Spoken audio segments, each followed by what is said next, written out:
前些日子，我从 Costco 买了一大盘五花肉片，已经做了一期视频，叫做纳豆猪肉豆腐锅。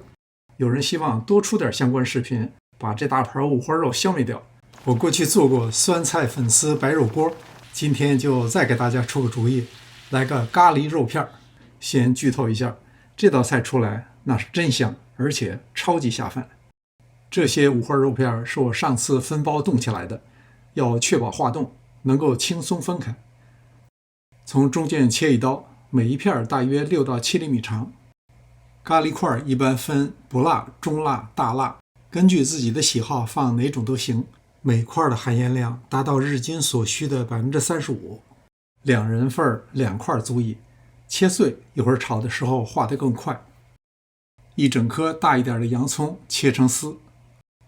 找一口大的平底锅，不用放油，先开小火，把肉片快速均匀地码在表面。变色以后立刻翻面，要控制好火力，不能把肉片煎得又干又硬。当一面出现金黄，就可以堆到一边，如果锅小就把它拿出来。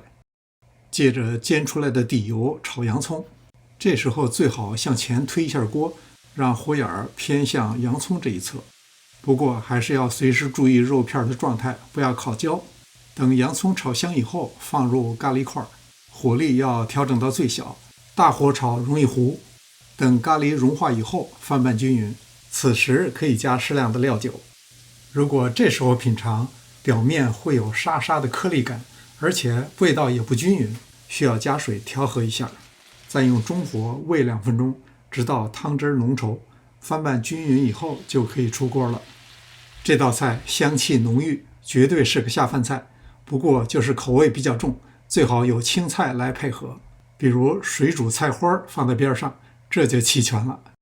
感谢您的观看，希望看到您的留言。临走前别忘了点赞订阅。这里是上师厨房，我们下次再见。